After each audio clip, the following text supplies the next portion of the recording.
Pork Chop. Welcome to the Royals Network Morning Show. I'm Jacqueline. I'm Peter. October is Italian Heritage Month. We're Italian. Woo!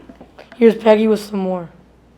I guess when we were younger, we'd be eating mostly like the sandwiches with like mortadella or soppressata, and like sometimes people didn't even know what they were, even though we have like Uncle Giuseppe's not even really down the road.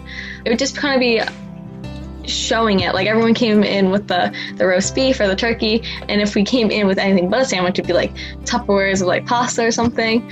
My mom said every time we'd go, we'd have pasta, right? And that's because they used to make their own like sauce, but like from fresh. Like my mom will like use the tomato paste and stuff, but my grandparents will like grow their own tomatoes, grow their own oregano, grow all that, and it was so good. It's like one of my favorite foods.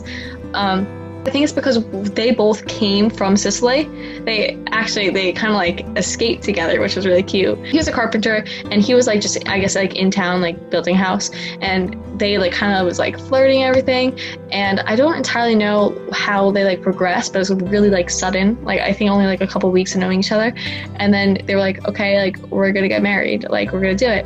But she wasn't allowed to get married yet because she was the youngest, and they had like the tradition in her family that the oldest, they had to get married in order, but her older siblings didn't want to get married, but she really did. So she was like, I'm gonna go get some peanuts for after dinner because those are gonna be so good. Like, and then her dad was like, okay, like go, like have fun. And then she never came back. So she goes and she's like, I'm gonna get the peanuts. And then she and my grandfather run away. But at this point, they run away to someplace else in Italy and get married. And they come back before. So she like patches things up with her family. And then they come to the United States later, much later, because there wasn't a lot of jobs in Italy. So they came over to America, just decided to stay. I think that's how they got their food when they were there. You know, they like grew everything.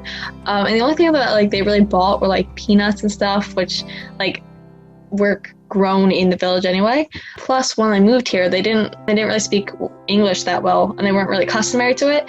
So they kind of grew their own food, and they kind of stick with that. We grow like peas and like corn sometimes, but that's not like really like super Italian. But I think it's also just because that's like how they know how to make it. Plus, I don't even know if my Nonna knows how to make it with the tomato paste. I mean, like she always makes everything, like the eggplants from her garden, everything's from their garden. I think that's kind of true for a lot of families. It's like you have like the mothers and the aunts all in the kitchen and stuff. And I think especially our generation is kind of pulling away from that.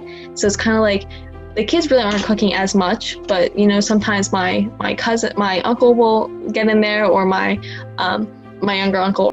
The truth is, I'm so bad at cooking, that's another thing I don't understand. Like I can't even really make Kraft mac and cheese well. Like it tastes bad, which I don't know how you mess that up.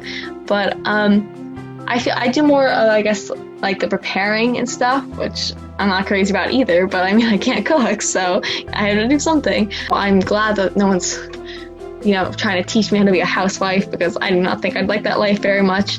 But I think that's also kind of speaks to, as romantic as I think my grandparents' story is, I just think that at the same time, if they didn't like get college degrees or whatever, and I think it just could have taken them in a very different life if they were born in this century. And they're just very different cultures, very, very different foods too. Like, it's like you think of pasta and you just think pasta Italy, but it's like some places make it, their sauce is usually a little creamier, a little more with like white sauces, Alfredo, such like that. But in Italy, where it's like really rich and really warm, they'll make the tomato sauces and like the wine and stuff like that, which is just kind of, I think, interesting, because I think being from the United States, it's like, oh, like we know Nebraska is very different from New York, but you see Italy and you just think Italy. Like you don't really think about how different everywhere is. I didn't like the term the melting pot, because you're not supposed to all just blend into one culture. You're supposed to have your own thing. It should be more like a stew.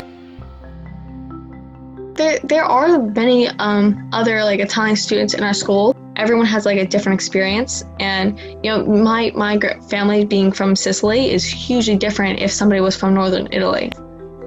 I mean, it is Italian Heritage Month, but even there, it is also like every place has their own culture.